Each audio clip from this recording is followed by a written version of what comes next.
Hi friends, welcome back to our channel. இன்னைக்கு நம்ம பார்க்க போற இந்த ஒரு அப்டேட்ல டிஎன்எம்ஆர்பி, அதாவது மெடிக்கல் சர்வீஸ் ரெக்ரூட்மெண்ட் போர்டுல இருந்து இப்போ சமீபத்துல ரீசெண்டா ஒரு நோட்டிபிகேஷன் வந்து ரிலீஸ் பண்ணிருக்காங்க. ஸ்கில்டு அசிஸ்டன்ட் ஜாப் அப்படிங்கிற ஒரு கேட்டகரி. இதுல நீங்க 10th பிளஸ் ஐடிஐ நீங்க பண்ணிருந்தீங்க அப்படின்னா மாசம் வந்து ஒரு 20,000 ரூபாய் சேலரியில இருந்து ஒரு 71,000 ரூபாய் சேலரி வரைக்கும் உங்களுக்கு ஒரு அருமையான ஆப்பர்ச்சுனிட்டியை வந்து கொடுத்துருக்காங்க. இந்த ஜாபுக்கு வந்து எக்ஸாமினேஷன் அப்படிங்கிறது வந்து கிடையாது. உங்களுடைய 10th மார்க், ரெண்டாவது உங்களுடைய அந்த டிப்ளமோ மார்க் ரெண்டையும் வந்து கம்பைன் பண்ணி தான் வந்து வெயிட்டேஜா வந்து உங்களுக்கு வந்து செலக்ஷன் ப்ராசஸ் வந்து இருக்க போகுது. ஸோ நீங்க 10th பிளஸ் வந்து ஐடில நல்ல ஒரு மார்க் எடுத்துட்டு கவர்மெண்ட் ஜாப் வேணும்னு நினைக்கக்கூடியவங்க இதை வந்து ட்ரை பண்ணுங்க. ஒரு சூப்பரான அருமையான ஆப்பர்ச்சுனிட்டி. இந்த ஜாப்பை பத்தின ஃபுல் நோட்டிபிகேஷனை பத்தி இந்த வீடியோல இருந்து பார்க்க போறோம். அது மட்டும் இல்லாம ஆன்லைன்ல நீங்க வந்து அப்ளை பண்ணிக்கலாம். வேற வெளியில போயிட்டு எங்க நீங்க போஸ்ட் மூலியமாகவோ இல்ல வந்து அப்ளிகேஷன் ஃபார்ம் வந்து ஃபில் பண்ணியே சப்மிட் பண்ணணுங்கிற எதுவுமே கிடையாது. ஆன்லைன் மூலியமாகவே வீட்ல இருந்தபடியே மொபைல் ஃபோன் மூலியமா அப்ளை பண்ணிக்கலாம். சரிங்களா? ஸோ இதை பத்தின ஃபுல் அப்டேட் நம்ம வந்து பார்க்க போறோம். ஸோ வீடியோ வந்து ஸ்கிப் பண்ணாம ஃபுல்லா பாருங்க. வீடியோக்குள்ள போறதுக்கு முன்னாடி இப்போ தான் நம்ம சேனல்ல நீங்க ஃபர்ஸ்ட் டைம் பாக்குறீங்க அப்படின்னா இந்த வீடியோக்கு கீழே இருக்கக்கூடிய இந்த சப்ஸ்கிரைப் பட்டனையும் பக்கத்துல இருக்கக்கூடிய இந்த பெல் பட்டனை கிளிக் பண்ணி ஆளுங்கிறத எனபிள் பண்ணிச்சுக்கோங்க. அப்பதான் நாங்க போடக்கூடிய ஒவ்வொரு லேட்டஸ்ட் அப்டேட்ஸும் நீங்க ஈஸியா மிஸ் பண்ணாம பார்த்து அந்த ஜாப்புக்கு ஏத்த மாதிரி நீங்க அப்ளிகேஷன் வந்து பண்ண முடியும். சரிங்களா? சரி வாங்க இப்ப நம்ம டைரக்டா வீடியோக்குள்ள போகலாம். ஓகே, இன்னைக்கு நம்ம பார்க்க போற இந்த ஒரு அப்டேட்ல இருந்து இது வந்து எம்ஆர்பில இருந்து வந்திருக்கு. அதாவது வந்து தமிழ்நாடு மெடிக்கல் சர்வீஸ் ரெக்ரூட்மெண்ட் போர்டுல தான் வந்து வந்திருக்கு. நோட்டிபிகேஷன் நம்பர் 2025ல 9வது நோட்டிபிகேஷன். சரிங்களா? இதுல என்ன ஜாபுக்கு வந்து ஹையர் பண்றாங்க அப்படின்னா ஸ்கில்டு அசிஸ்டன்ட் கிரேட் 2 கேட்டகரியில வந்து ஆஃபர் பண்றாங்க. ஃபிட்டர் கிரேட் 2 அப்படிங்கிற இந்த கான்செப்ட்ல தான். சரிங்களா? அதாவது வந்து குரூப் 4க்கு நிகரான சேலரி அப்படிங்கறத நீங்க வாங்கணும். லைக் வந்து விஓ, இந்த junior assistant, typist, steno typist இந்த கிரேடு லெவல்ல நீங்க சேலரி வாங்கணும்னு நினைக்கிறீங்க அப்படின்னா லெவல் 8ல உங்களுக்கு வந்து 19,500 ரூபாயில இருந்து 71,900 ரூபாய் வரைக்கும் உங்களுக்கு இந்த ஒரு ஜாபுக்கு வந்து சேலரி வந்து ஆஃபர் பண்றாங்க. இந்த ஒரு ஜாப் வந்து முழுக்க முழுக்க உங்களுக்கு வந்து தமிழ்நாட்டில் தான் வந்து இருக்க போகுது. அது மட்டும் இல்லாம இதுக்கு இந்த ஜாப்புக்கு எக்ஸாமினேஷன் அப்படிங்கிறது கிடையாது. டைரக்டா வந்து உங்களை என்ன பண்றாங்கன்னா உங்களுடைய 10th mark sheet, sorry 10th mark plus வந்து நீங்க ஐடில எவ்வளவு மார்க் எடுத்திருக்கீங்களோ அது ரெண்டையும் கம்பைன் பண்ணி தான் உங்களுக்கு வெயிட்டேஜ் வந்து கொடுக்க போறாங்க. டோட்டல் நம்பர் ஆஃப் அப்ளிகேஷன் வந்து எவ்வளவு ரிசீவ் ஆகுதோ அந்த அப்ளிகேஷனுக்கு ஏத்த மாதிரி உங்களுக்கு என்ன பண்ணுவாங்க அப்படின்னா ஷார்ட் லிஸ்ட் பண்ணி உங்களை வந்து செலெக்ஷன் வந்து பண்ணுவாங்க. சரிங்களா? இதுக்கான டிஸ்ட்ரிபியூஷன் வேகன்சிஸ் லிஸ்ட்டை பொறுத்த வரைக்கும் நம்மளுக்கு வந்து டோட்டலாக ஒரு 20 விதமான காலி பணியிடங்கள் வந்து இப்போதைக்கு தற்காலிகமாக ரிலீஸ் பண்ணியிருக்காங்க. கம்யூனிட்டி வைஸ் வரைக்கும் வேகன்சி வந்து எவ்வளோ வரும் அப்படிங்கிறத கொஞ்சம் லேட்டாக நாங்கள் வந்து அப்டேட் பண்ணுறோம் அப்படிங்கிறத சொல்லிட்டாங்க. ஆன்லைனில் வந்து அப்ளை பண்ணுறதுக்கான டேட் அப்படிங்கிறது ஏற்கனவே ஸ்டார்ட் பண்ணிட்டாங்க. அதாவது ஜூன் மாதம் 11ஆம் தேதியில வந்து ஸ்டார்ட் பண்ணிட்டாங்க. அப்ளை பண்ணக்கூடிய லாஸ்ட் டேட் அப்படிங்கிறது ஜூலை 1 வரைக்கும் நமக்கு வந்து டைம் கொடுத்துருக்காங்க. லெவல் சேலரி வந்து நம்மளுக்கு 8th லெவலில் 19,500ல இருந்து 71,900 ரூபாய் வரைக்கும் இருக்கும் அப்படிங்கிறத சொல்லியிருக்காங்க. ரிசர்வேஷன் அண்ட் ரிலாக்ஸேஷன் அப்படிங்கிறது கண்டிப்பா வந்து இருக்குது. அதனால நீங்க எந்த கம்யூனிட்டியா இருந்தாலும் சரி கண்டிப்பா உங்களுக்கு ஏஜ் ரிலாக்ஸேஷன் அப்படிங்கிறது வந்து கொடுத்துருக்காங்க.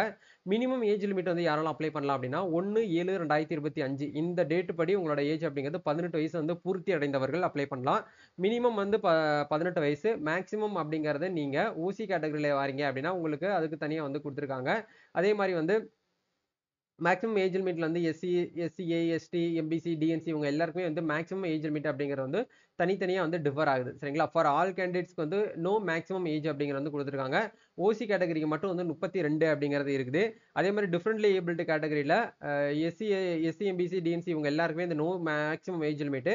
பட் ஓசி கேட்டகரிக்கு மட்டும் 42 சொல்லியிருக்காங்க. அதே மாதிரி எக்ஸ் சர்வீஸ் மேன்ல ஓசியில் இருக்கக்கூடியவங்களுக்கு 48, டிஸ்ட்ரிபியூட் விடோவில் இருக்கக்கூடியவங்களுக்கு நோ மேக்ஸிமம் ஏஜ் லிமிட் அப்படிங்கிறது வந்து கொடுத்துருக்காங்க. அதாவது ஓசி கேட்டகரிக்கும் காமன் கேட்டகரிக்கும் வந்து கொடுத்துருக்காங்க. மினிமம் வந்து 18 வயசுல இருந்து மேக்ஸிமம் நீங்க எவ்வளவு வேணாலும் அப்ளை பண்ணலாம். பட் நீங்க ஓப்பன் கேண்டிடேட்ஸ் இருக்கிறவங்க மட்டும் இந்த ஒரு ப்ரியாரிட்டியை நீங்க வந்து பாத்துக்கோங்க. சரிங்களா? இதான் வந்து கான்செப்ட். ஸோ இப்போ இதுக்கப்புறம் வந்து எப்படி ஃபர்தரா வந்து ப்ரொசீட் பண்ணுவாங்க அப்படின்னா நம்ம ஆன்லைன்ல நம்மளோட அப்ளிகேஷன் நம்ம வந்து பண்ண வேண்டியதான். எஜுகேஷன் குவாலிஃபிகேஷனை பொறுத்த வரைக்கும் 10th நீங்க வந்து கண்டிப்பா படிச்சிருக்கணும். எஸ்எஸ்எல்சில நீங்க வந்து நல்ல ஒரு மார்க் எடுத்திருக்கணும். ரெண்டாவது வந்து நேஷனல் ட்ரேட் சர்டிஃபிகேட் உங்ககிட்ட வந்து இருக்கணும். அது மோட்டார் வெஹிக்கிள் சர்டிஃபிகேட் அப்படிங்கிறது மிஷின் மோட்டார் வெஹிக்கிள் சம்பந்தமா நீங்க வந்து படிச்சிருக்கணும். அதே மாதிரி வந்து நேஷனல் அப்ரெண்டிஸ்ஷிப் அந்த சர்டிஃபிகேட், அதாவது வந்து பாத்தீங்க அப்படின்னா பிஎம் இன்டர்ன்ஷிப்னு சொல்லிட்டு இப்போ ரீசெண்டா சமீபத்தில் வந்து ஒரு ப்ரோக்ராம் வந்து லான்ச் பண்ணாங்க. அந்த பிஎம் இன்டர்ன்ஷிப்ல நீங்க நேஷனல் அப்ரெண்டிஸ்ஷிப் சர்டிஃபிகேட்ஸ் நீங்க வந்து எடுத்து வாங்கி வச்சிருக்கவங்க இதுக்கு வந்து தாராளமா வந்து அப்ளை பண்ணலாம் அப்படிங்கிற வந்து சொல்லியிருக்காங்க. ஸோ அதுக்கப்புறம் வந்து ஃபர்தரா நம்ம மூவ் பண்ணும்போது நம்மளுக்கான வெயிட்டேஜ் அப்படிங்கிறத செலக்ஷன் மோட பொறுத்த வரைக்கும் எல்லாமே நம்மளுடைய அந்த வெயிட்டேஜ் மார்க் தான். அதாவது 10th வந்து 40%, உங்களுடைய சர்டிபிகேட் அண்ட் டிப்ளமோ கோர்ஸ்ல வந்து 60%, ரெண்டையும் கம்பைன் பண்ணி தான் உங்களுக்கு என்ன பண்றாங்க அப்படின்னா உங்களுக்கு செலக்ஷன் ப்ராசஸ் வந்து ஷார்ட் லிஸ்ட் வந்து பண்றா வந்து சொல்லியிருக்காங்க. அதுக்கப்புறம் வந்து ஓரல் டெஸ்ட்லாம் வந்து எதுவுமே கிடையாது. பேசிக்கா வந்து உங்களுக்கு என்ன பண்றாங்க அப்படின்னா நீங்க செலக்ட் ஆயிட்டீங்க அப்படின்னா டாக்குமெண்ட் வெரிஃபிகேஷன் பண்ணிட்டு உங்களுக்கு ஜாப் வந்து குடுத்துடுறாங்க. இந்த ஜாப் வந்து நம்மளுக்கு ஒரு கான்ட்ராக்ட் பேஸ்டு ஜாப் தான். ஆனா டூரேஷன பொறுத்தவரைக்கும் 1 மந்த் சரி 1 இயர், 2 இயர்ன்னு சொல்லிட்டு அவங்க குடுக்கல. நீங்க ஒர்க் பண்ற வரைக்கும் ஃபைனலா வந்து ஒர்க் பண்ணிக்கலாம். பட் அதிக லெவல் அதாவது வந்து இயர்ஸ் கொஞ்சம் அதிகமா தான் இதுக்கு வந்து எம்ஆர்பிய பொறுத்தவரைக்கும் உங்களுக்கு வந்து குடுப்பாங்க. அதனால 1 இயர், 2 இயர் வந்து கிடையாது. நீங்க அவங்க சொல்ற வரைக்கும் நீங்க வந்து ஒர்க் பண்ணிக்கலாம். நல்ல ஒரு கவர்ன்மென்ட் சேலரி, கவர்ன்மென்ட் லீவ்ல ஒர்க் வேணும் அப்படின்னு நினைக்கக்கூடியவங்க மஸ்ட்டா இத நீங்க வந்து ட்ரை பண்ணுங்க. ஒரு சூப்பரான அருமையான ஆப்பர்ச்சுனிட்டி.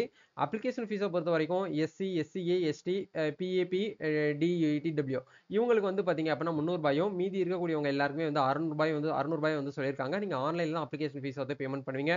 உங்களுடைய ஃபோட்டோ, சிக்னேச்சர், உங்களுடைய 10த், உங்களுடைய ஐடி மார்க் ஷீட், உங்களுடைய கம்யூனிட்டி சர்டிஃபிகேட் இதெல்லாமே எடுத்துக்கிட்டு நீங்க mrb.tn.gov.in அப்படிங்கிற இந்த வெப்சைட் வந்தீங்க அப்படின்னா உங்களுக்கு அதுக்கான டைரக்ட் லிங்க் வந்து கீழ டிஸ்கிரிப்ஷன்ல வந்து குடுத்துறேன். ஸோ ஏற்கனவே உங்ககிட்ட யூசர் நேம், பாஸ்வேர்ட் இருக்கு அப்படின்னா டைரக்ட்டா லாகின் பண்ணிக்கோங்க.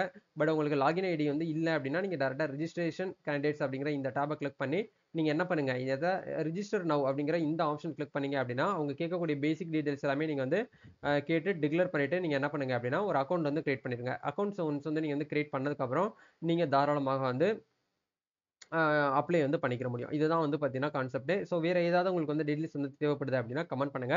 நம்ம நெக்ஸ்ட் ஒரு அப்டேட்ல வந்து மீட் பண்ணுவோம். Thank you.